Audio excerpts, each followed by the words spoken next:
आत्मिक यात्रा कार्यक्रम में आपका स्वागत है। आइए हम पास्टर प्रेमाशीष सतमन द्वारा लिखित आज के भक्ति लेख पर चर्चा करें।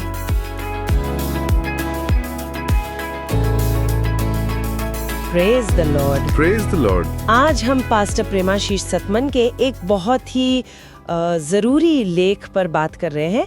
शीर्षक है आहत हृदय पर काबू पाना। और ये लेख एक सवाल से शुरू होता है ना, कि क्या कोई पुरानी चोट, कोई ठेस अब भी दिल में कहीं ताजा है? जी हाँ, बिल्कुल।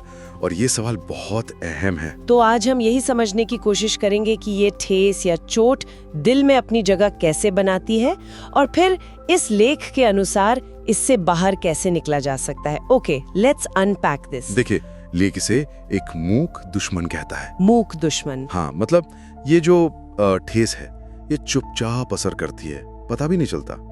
और ये हमारे रिश्तों को, हमारी खुशी, यहाँ तक कि हमारी शांति को भी धीरे धीरे अंदर से खत्म करने की कोशिश करती है। और दिल में कड़वाहट की जड़ें फैला देती है ना। बिल्कुल। तो फिर पहचाने कैसे इसे, इस छिपे हुए दुश्मन को?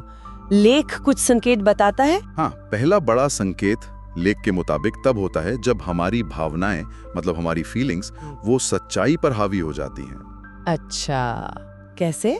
ऐसे कि हम परमेश्वर के वचन की जो ठोस सच्चाई है उसको मानने के बजाय अपनी चोट खाई हुई भावनाओं से जो झूठ पैदा होता है ना, उस पे यकीन करने लगते हैं। हाँ, ये तो होता है कई बार। जी। और दूसरा संकेत ये है कि ये अपमान या ठेस अक्सर अलग अलग तजुर्बों से आती है, जैसे किसी भरोसेमंद इंसान ने धोखा दे दिया हो। हाँ। या कभी कभी तो समाज में जो चल रहा है, राजनीतिक मुद्दे हैं, उन पर असहमति भी दिल में कड़वाहट भर सकती है। What's fascinating here is कि कैसे बाहर की चीजें हमारे अंदर इतनी गहरी कड़वाहट पैदा कर सकती हैं। सही कहा। लेख में याकूब की पत्री का भी जिक्र है ना? अध्याय 3। जी हाँ, याकूब 3 वचन 14 से 16। वहाँ एक तरह की चेतावनी है। क्या चेतावनी है? कि अगर तुम अपने मन में कड़वी जलन और विरोध रखते हो तो फिर सच के खिलाफ घमंड मत करो, झूठ मत बोलो। सीधी बात है। तो याकूब इसे और साफ करते हैं। वो कहते हैं कि ये जो सोच है, ये जो ज्ञान है, ये ऊपर से, मतलब परमेश्वर से नहीं आता। तो फिर कहाँ से आता है? ये तो दुनियावी है, शारीरिक है, यहाँ तक कि शैतानी है। और नतीजा, जहाँ ऐसी जलन और झगड़ा होगा, वहाँ गड़बड़ी और हर तरह के बुरे काम होंगे। बिल्कुल। If we connect this to the bigger picture, तो ये साफ है कि अंदर की कड़वाहट जो है वो बाहर की दुनिया में उथल पुथल मचा देती है। ठीक है, तो ये सब समझ आता है कि प्रॉब्लम क्या है, जड़ें कहाँ हैं। पर अब सवाल ये है कि इस जकड़न से, इस कड़वाहट से निकले कैसे? So what does this all mean? क्या रास्ता सुझाता ये लेख?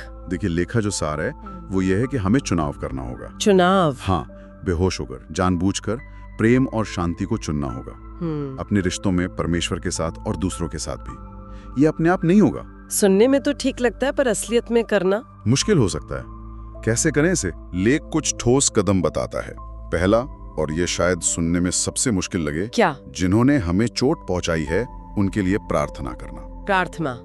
उनके लिए जिन्होंने दुख दिया। जी हाँ, लेख के अनुसार ये सिर्फ एक अच्छी बात नहीं, ये उस अंदरूनी जहर को काटने का एक तरीका है। अच्छा, और दूसरा कदम है अपने दिल को परमेश्वर की सच्चाई से मिलाना, उसके वचन से भरना। और तीसरा, जैसा फिलिपियों 4:6-7 में लिखा है कि किसी बात की चिंता ना करें, हाँ, बल्कि हर बात में धन्यवाद के साथ अपनी विनती परमेश्वर के सामने रखें। और अगर ऐसा करें तो क्या होगा? नतीजा क्या होगा? नतीजा ये होगा कि परमेश्वर की शांति, वो शांति जो हमारी समझ से बिल्कुल बाहर है, वो मसीह यीशु में हमारे दिलों की और हमारे विचारों की रक्षा करेगी। ये एक वादा है। Here's where it gets really interesting. लेख इस पर भी बहुत जोर देता है कि हम अपना ध्यान कहाँ लगाते हैं, अपना फोकस कहाँ रखते हैं। जी हाँ। सलाह दी गई है कि जो बातें सच्ची हैं, आदरणीय हैं, सही हैं, पवित्र हैं, सुहावनी हैं, अच्छी हैं, उन पर ध्यान लगाएं। बिल्कुल। अपने मन को अच्छी बातों से, परमेश्वर के वादों से, उसकी अच्छाई से भरना। ये सोचना कि सिर्फ अपना फोकस बदलकर हम अपनी अंदरूनी हालत बदल सकते हैं, ये तो बहुत गहरी बात है। हाँ, बिल्कुल।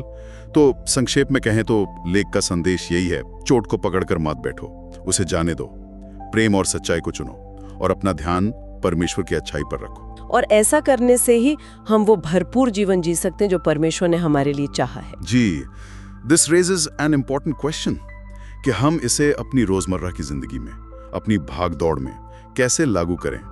कैसे याद रखें? हाँ, ये बहुत जरूरी सवाल है। और जैसा पास्टर प्रेमाशीष सतमन के लेख से साफ होता है, इस चोट से आजादी पाना कोई अपने आप होने वाली चीज नहीं है।